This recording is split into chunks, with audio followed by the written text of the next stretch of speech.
Hey, it's Saturday. Welcome to Busted Pencils Fully Leaded Education Talk. Educated educators talking education. Dr. Johnny Lupinacci, Jacob, chairman of the board, and me, Dr. Tim Slecker. We're in the house.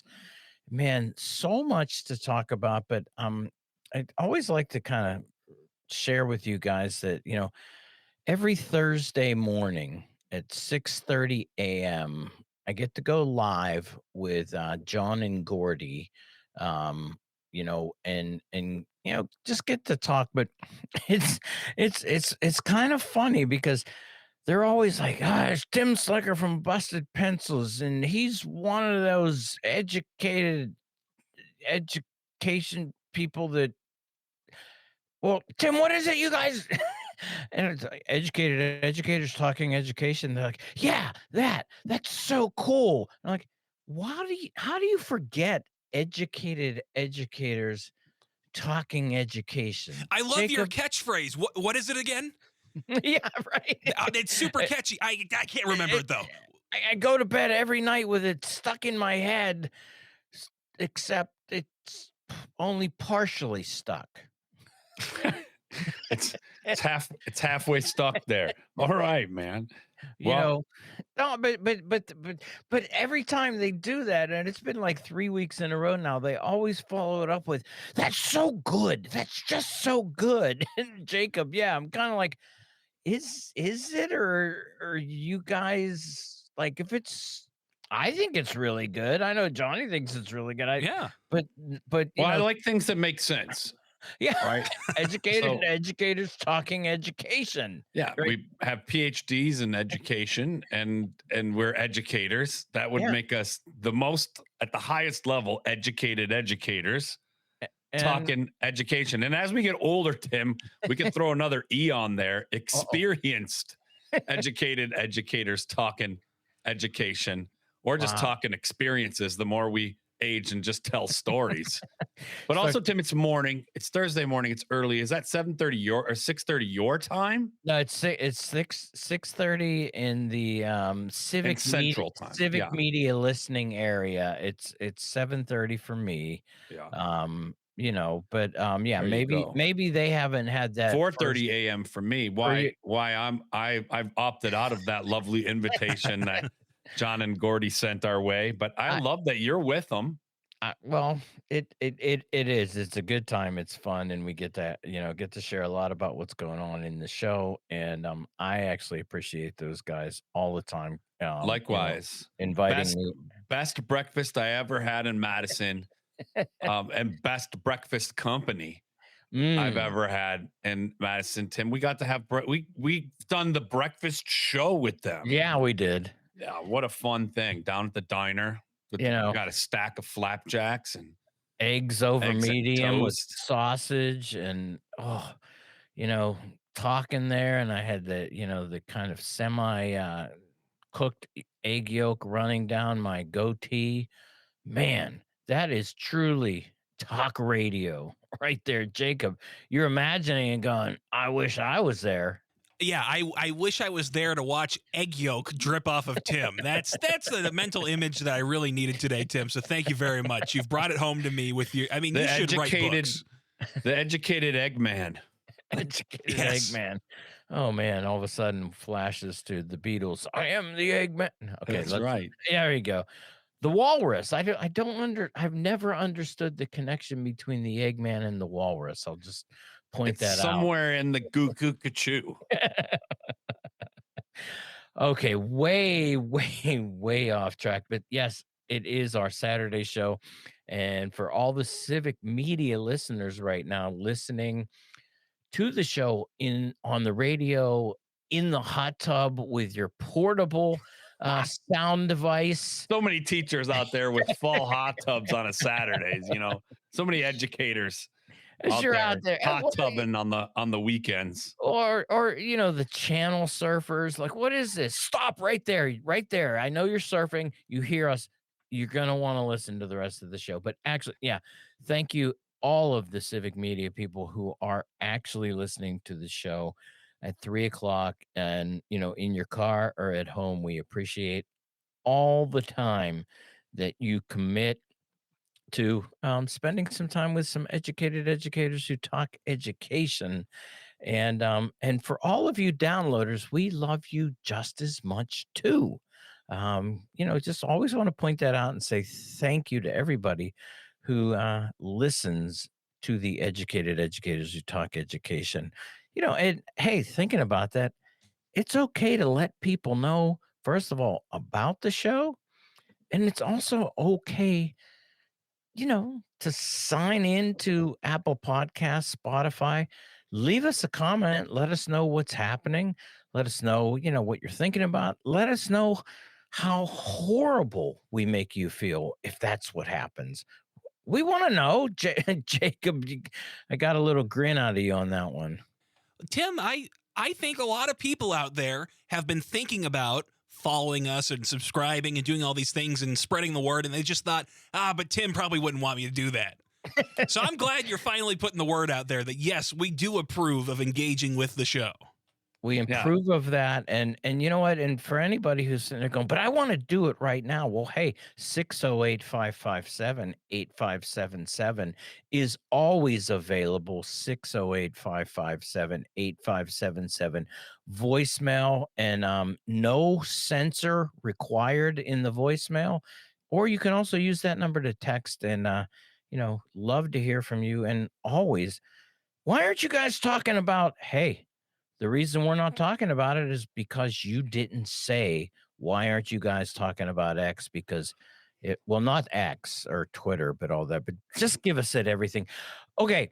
Look, there's been so much going on in education. Johnny, I just don't want to talk about X, Twitter, all that stuff. But I you're gonna quickly pivot to AI. Watch I'm everybody. Here we well, go. because it's just moving in that direction. And yes, okay. As Johnny has pointed out, I worship. Actually, He practiced. He yeah. the You last you time we listened, I've been elevated to a practitioner, a monsignor, a minister, whatever fits you. I'm now that person in the Church of AI. Um, and I guess I am, but I, you know, I came across a actually I didn't come across the post. It was sent to me by a faculty member at the institution I'm at. And contextualize this. I have been organizing a group of faculty across multiple disciplines to have a discussion about how this institution should be implementing and or teaching about AI in higher education. For people going, well, yeah, yes, I am an administrator at a higher education institution, and talking about AI, what should we be doing? I will point this out too. If you're going, well, why? Well, the beginning of the semester, actually in the summer, OpenAI, ChatGPT, and ASU, Arizona State University, announced the first ever kind of like marriage. ChatGPT, ASU, totally embedded with each other. That means all faculty, all staff, all students have full access to powerful chat GPT and all kinds of other things. That's been happening. Google has partnerships, but yesterday also, Anthropic got in the deal with Pitt. Pitt University and Anthropic have entered into the same type of deal that OpenAI and ASU is, where Claude now will be accessible to any faculty, staff, or student who's enrolled at Pitt has now access to Claude. That's Anthropic's bot. And what are the implications of this? And one of the things that we've been talking about in my institution is going like, what should we be doing? What's the responsibility of a higher education institution, a college, you name it, when it comes to AI? Should we be teaching it? Should we be having conversations about how It is the scourge of modern writing faculty, and I think that throughout all those conversations, the group that I have again is very varied about where they're at, but one of those faculty members sent me, not the group right away, just sent me because I think he was afraid to send it as a group message, but a piece that framed what if everything we're doing in higher education because of AI is actually we're just kind of staring at the end of traditional higher education. And when I mean that, a 4-year degree, right? And okay, I know there are all kinds of ways, adult learners and stuff, but the traditional 4-year degree kind of residential experience, why would anybody pay any institution of higher education the tuition that goes with a 4-year degree? And this author pointed out, so let's call it a 4-minute mile, when AI could probably deliver the learning more effectively in a 2-minute mile. Translate that to 2 years. Um, so understanding that, this is kind of the premise put forward.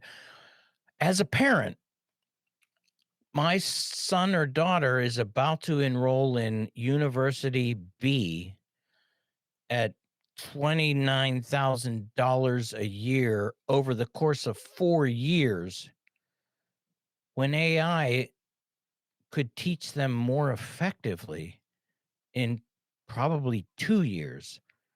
Why would anybody pay the amount of money for a 4-minute mile?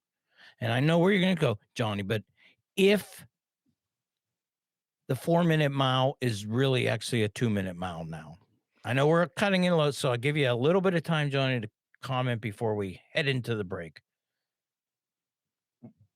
You, Well, yes, what? you, Oh yeah. you. Well, Tim, you laid a lot out there, and I think it's interesting stuff. I love hearing about the work that you and other educated educators are doing to examine the big changes, not only in higher ed, but in learning and what we know, and in changing the structures of schooling, because what we know isn't always been what we do as educators. But I'll come back after the break and really dive into this. I got questions about if anybody can even really run a 2-minute mile. Has it been done? Or are we just trying to cram more into less time, make it sexy, package it, and say, this is the newer, better, bad way to do this work? Come do it with us. Everything's changed. Get the most bang for your buck. We'll come back and dive into that when we come back. Busted Pencils.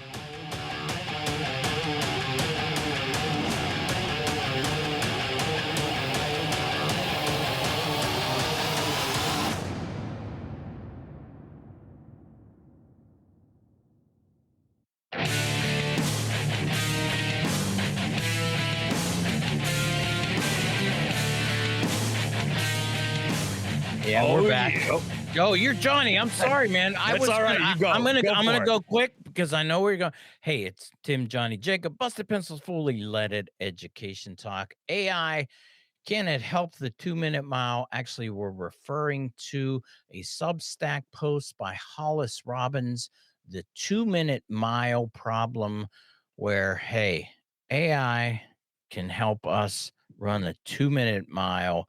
In other words, shorten the time it takes for a 4-year degree. Johnny Lupinacci, you got a What problem with this. I got a lot of them, but I also really like, I think, where this article provocatively takes us. And I'll come back around to saying, like, I'm excited to hear about, faculty anywhere, educators, whether you're, K-12 teachers out there working in your districts, or whether you're part of higher education institution like Tim's talking about his faculty and he were working on this today. I think it's important and necessary. And extremely timely and long overdue conversation to be having. But again, Tim, you know me, I love a good metaphor and I hate a bad one. And I'm not Oh. sure whether or not this is a good metaphor or it is. And it's really, and I'm going to say why I have problems with it. First of all, no human being can run a 2 minute mile. At least it hasn't been recorded as such. So the idea, what came to mind and the hook in the sort of, I love how this article talks about the last mile and Mhm. the amount of discernment and kind of, human thoughtfulness that's part of the last mile, or like when we're finalizing a decision, or in the context of mapping it onto higher education, sort of culminating your learning. You are going out into, your careers with, like, for a lack of better terms, a capstone experience where you have been learning things but also applying them and mentored into, what this person shares as the last mile being extremely valuable, and has said over time that evidence has shown that mentorship and Mhm. close kind of relationships, especially related to professional pathways like career kind of apprenticeships and things as part of that last mile, have been shown to be not only incredibly effective but important.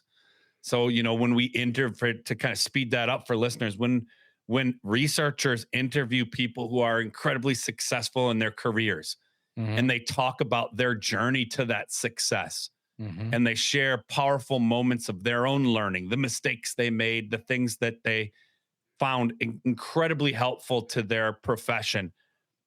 They talk about, how important mentorship was. They talk about, teachers that they have that really took the time to not only teach them content, right? To not only teach them the facts, say if you're an engineer out there listening, not just the calculus teacher or the computer programmer who helped you through things, but that teacher who really built a connection and a relationship, or that early career mentorship you got in your profession, right? That really carried you into that next level, right? Mhm. That helped you take that big step up into being highly effective, feeling proficient in your career pathways. That's the ultimate goal, Tim. So when that's the last mile, Mhm. then the piece you share with me talks about, but kids these days are coming in, and I think this is a provocative and important conversation because the author may be right on this.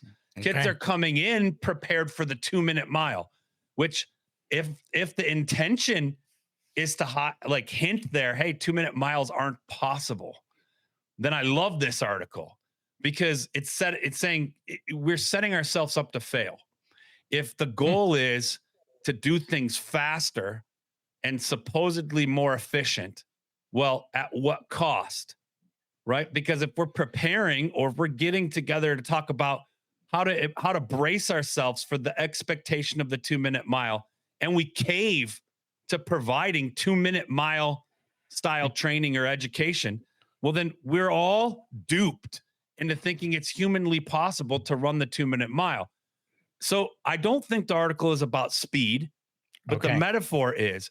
But there's also an argument that's often made about AI, is that it speeds things up. Mhm. And you can only speed things up until you're limited by the humanness that we're all functioning in terms, like, just recently this week, we had a major shutdown of a lot of education programs, a lot of university campuses, right? We didn't have a big snowstorm. We didn't have a natural disaster. We had Amazon Web Services went out for a few hours. Somebody Well, tripped on the cord and out it's came the the, plug. well, a little bit more complicated than that. But in essence, Tim, you're right. Like, that's the new snow day. I mean, things came to a halt. Mhm. And, so we can't get on the learning management system. We can't utilize our tools. Can't get the plugins correct for these. So, our technological dependencies mislead us into things like believing we could run a 2 minute mile. You can't. At Mm. least last I checked, and I could be wrong. Hopefully, Jacob fact checks me and says, Johnny, completely wrong in this. But to my knowledge, no one's run a 2 minute mile. I remember all of us, you remember learning about the 4 minute mile. I mean, that Mhm. was a huge accomplishment. And and fabulous runners have done that since. I appreciate But you recognizing that, that's an Miles. impossibility, Okay. right? So I love this talk about, are we talking about efficiency? Are we talking about speeding things up? Are we talking about a generation that's being prepped for something that is impossible? Maybe all of it. But Mm. what I'm most excited about, Tim, and when we come back from the break, we're going to hear about it, is we are rethinking things, and we're long overdue for that, because boy, I'll tell you, we've known too much and not done things with what we've known for too long. So listeners, it's Saturday. We got heavy in here. Busted pencils, educated educators talking education. When we get back, stick with us.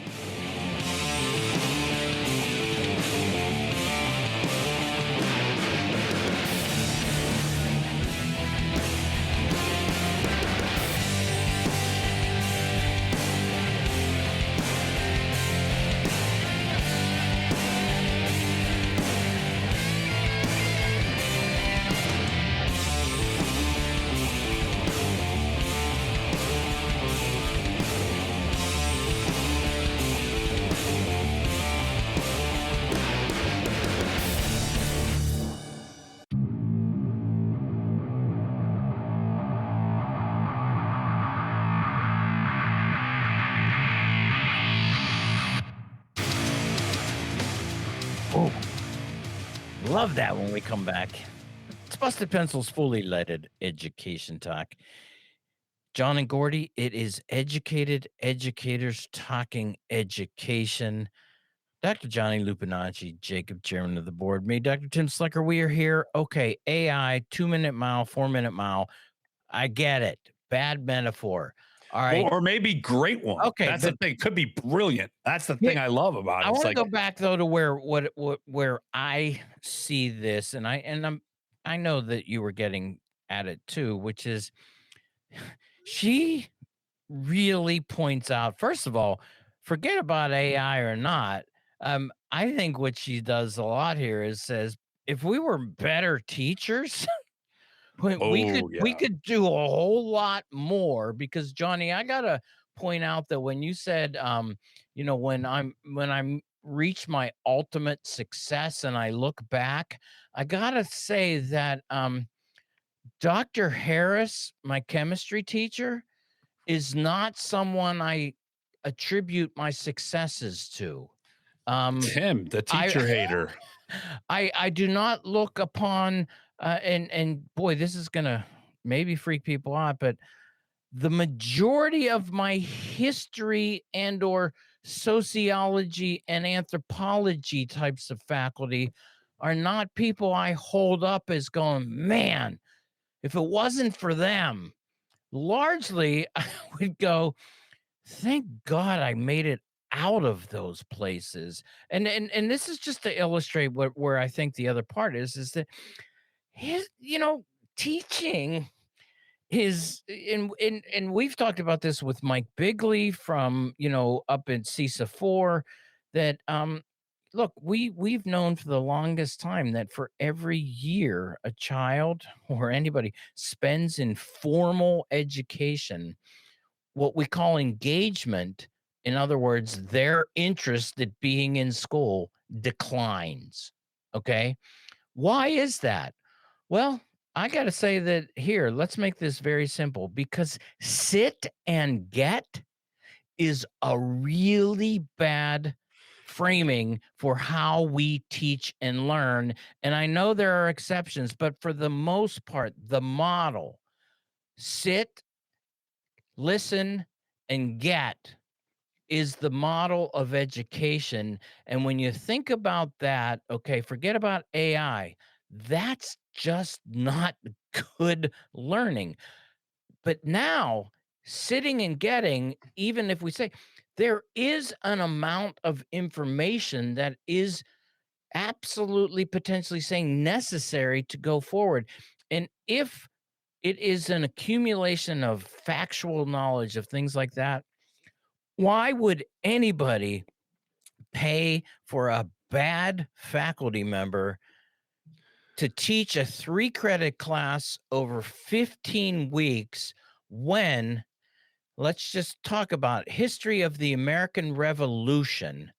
I right now can jump into Chat GPT and I can say, look, I have a college level need to understand the American Revolution. Chat, my buddy, I need you to organize a tutoring program that works with me until I have mastered all of the knowledge for history of the American Revolution. I could do that on my own time.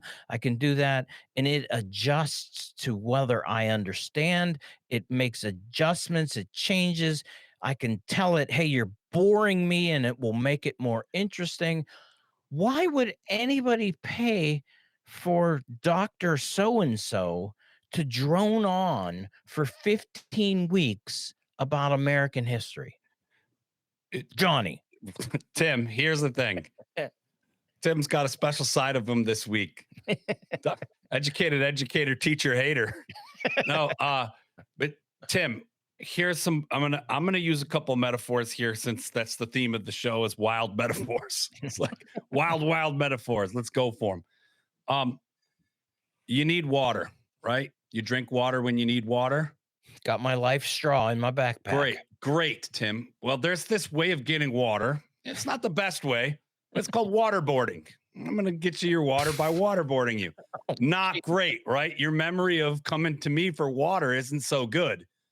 We can agree on that, but you still need water. Well, Tim, I'll tell you what, Johnny waterboards to give water, but you could go on a computer and you could Google or you could use some AI to talk about do you need water or not. It can't give you water. Okay. So just because I waterboard to give water doesn't mean one that every teacher shares knowledge how or like water in this metaphor like I do. So like your example of the bad teacher and your experiences with so many bad teachers, which counter argument to that could be is they were great teachers for someone else, just not for you, but you did connect with somebody. And that's ultimately the goal of education is that all students find some kind of connection. And And also there's a point there. Hold that one because we got to hit that. well, also here, like you life isn't about working with everything that works just for you. So the life skill you also learned that Mr. Harrison or whoever you called your poor chemistry teacher is probably like crying in his car right now, listening like, but Tim was such a good chemistry student, right? But this idea like how he was not helpful to your career also is helpful to your development and your maturation and your the skills you brought into adulthood of like, hey, everybody doesn't get along the same way. We still work together and figure out how it goes. I agree with you that every student deserves to have an awesome teacher. And I agree with you that this what I mean by this is a conversation I think long overdue. Like we've known too much that we're not doing Mhm. because before AI exploded as speeding things up to the so-called possible 2-minute mile that hasn't happened humanly yet. I emphasize the humanness because all this learning still has a human component to it, right? It's not computers teaching other computers unless it becomes that, which as a faculty member, I have heard students say, we have faculty who utilize AI to generate assignments for us. We use AI to, to do the assignment and then they do grading using it. So it's just AI trading information, right? That's ultimately a loss all the way around. But this idea that what we know about active learners, I would argue that anybody just leaning on sit and get, right, is about 30 years behind on learning research.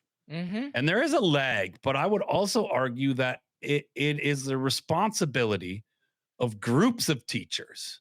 So whether those are professors at an institution or whether those are, teachers in any high school or any district or school leaders, administrators in higher ed, or, principals and superintendents in our districts, it is all of our jobs to say, hey, there's this thing we need you to learn to do better, and it's to teach better all the time. Great teachers are Mhm. constantly improving. Just like I'll use another metaphor here. It's wild metaphor day.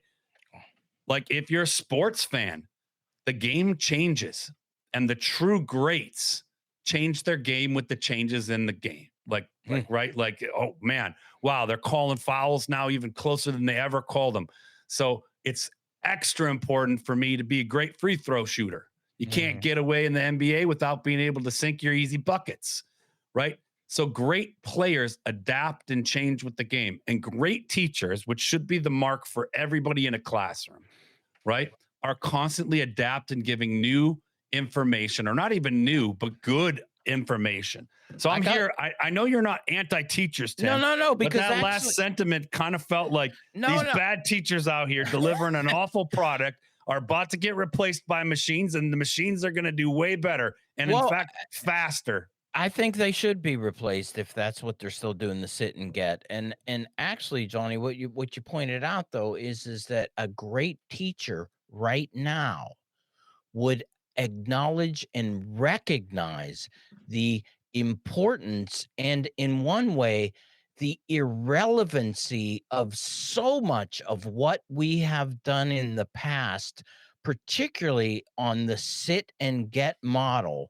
That if you are engaging in sitting and getting right now, that in and itself is bad teaching, but to level up at this point, Johnny, change your game, as you just said, and acknowledge and recognize that right now, actually, those students need you as that mentor, as that guide, as that coach.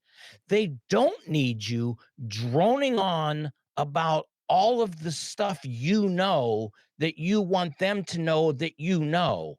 They can get all of the stuff that you know more efficiently, probably more effectively by using some form of an AI tool, which actually now opens up the game for the game changer of a faculty member to step in and go, now that we are free from the sit and get lecture, let me give you all of what I got in mentorship. Let's take a field trip. Let's dig deep into the things that you're learning while you're doing this independently at your own speed with an AI that can adjust to your skill level to the things that you need to know. And let's meet back at the nature preserve and let's look deeply at deforestation and let's look at how sustainability really comes to life. Okay, that's what you're talking about. And so that's where I don't take the 2-minute mile as a, oh my God, I'm not going to have a job. I take the 2-minute mile as going, what an opportunity for faculty, for departments, for colleges, for universities as a whole to be freed from that sense of needing to spend hours and hours and hours of instructional time when actually students and families can now pay actually for an incredible, engaged, experiential, fully deep experience over 4 years. That is something that you could never get when actually the 4-year degree. Think about this now. What institution is going to take this moment and go, you know why you're paying for a 4-minute mile or for a 4-year degree? Because when you get to this campus, we're not talking about extracurriculars in the evening when you have time potentially between classes. You want to be the president of two wildlife societies that are connected to your major. That's part of your day because you have time. We're providing those experiences. That is where I see the challenge at in this piece and the opportunity, particularly for institutions that people are questioning the value, questioning the need, questioning why even pay for 4 years when I could get, because you're paying not for 15 weeks of droning on. You're paying for 4 years of an experience you're never going to get anywhere with faculty or who those mentors, those guides who, when you look back, you will go, wow, thank you for those 4 years of that deep, deep experience. That's a challenge I see in this Johnny Sign me Lupinacci. up for that, Jacob, Tim. man, Sign me up for that, bud. busted pencils. Yeah, we're fully leaded. We're educated educators talking education. How we put this together, well, you got to come back.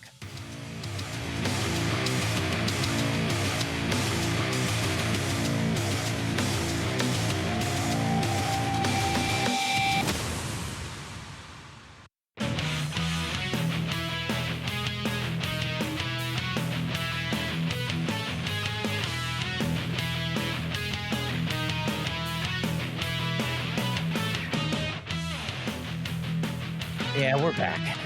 Busted Pencils fully leaded education talk. Educated educators talking education, talking bad metaphors, talking about changing the game.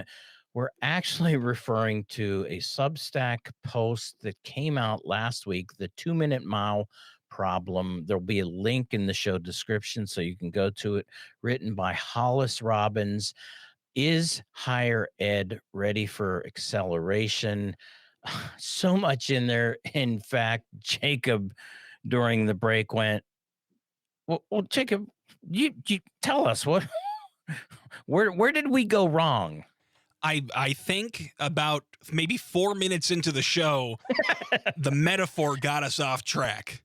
And then we had a very fruitful 48-minute talk on the metaphor and its validity, which was really good. I thought that was a good chat about the metaphor and, could Usain Bolt run a mile in 2 minutes and get a college degree in the process or not? All that, very good. But if I read the article correctly, and I did it at night with my glasses off, so I don't know if I did, but the main two words I got from the article were Ka-chow. Okay?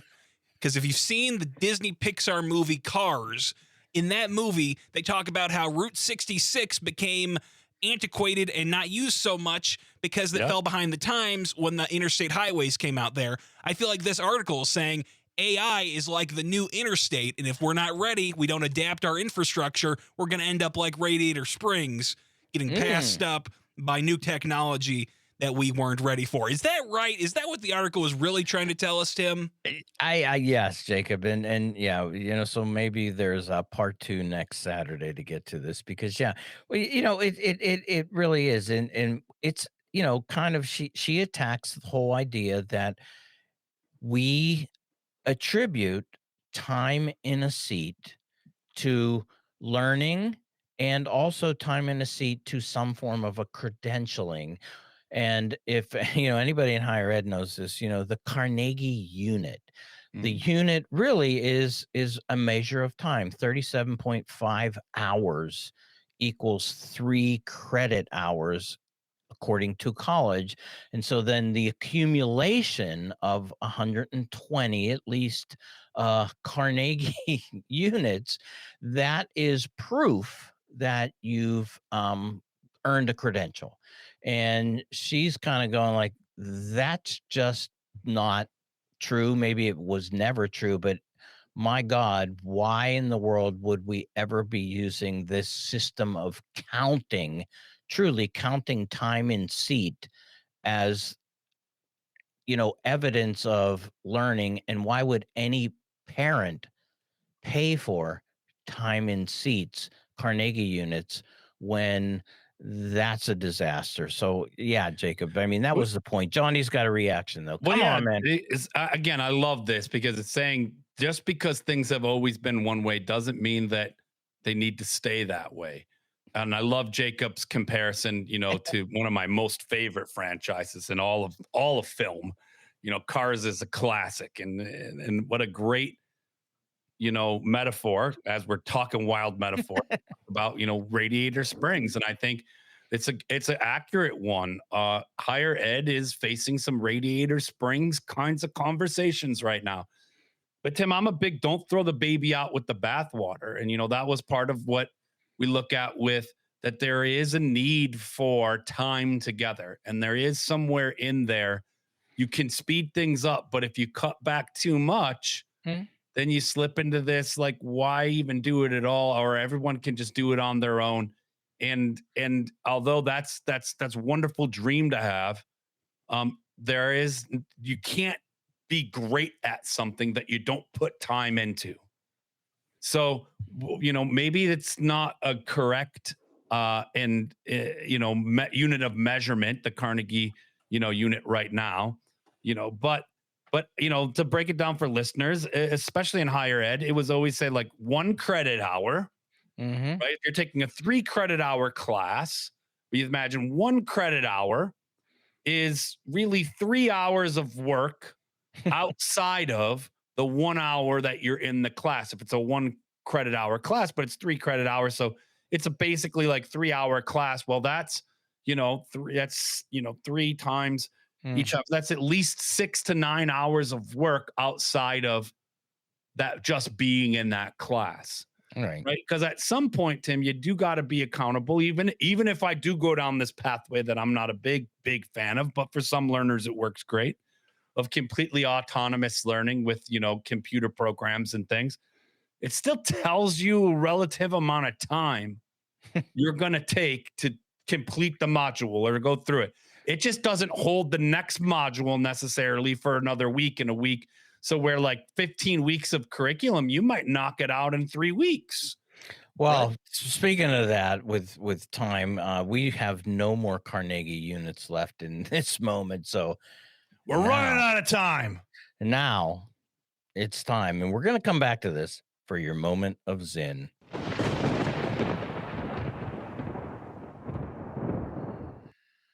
The rule of law does not do away with the unequal distribution of wealth and power, but reinforces that inequality with the authority of law.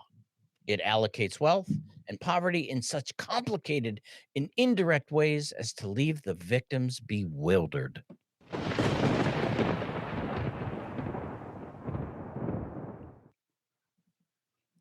Hey, listeners, hopefully we didn't leave you bewildered today. I know I'm still a little befuddled, but what a show. Thanks for listening to the Busted Pencils broadcast today.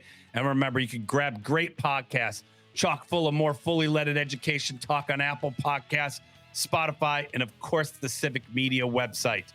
Don't miss us this week, Mondays, Wednesdays, and Fridays for our podcast drops. And thanks for busting pencils with us. We are the Blue Collar Scholars, Tim and Johnny. Hey, keep busting pencils.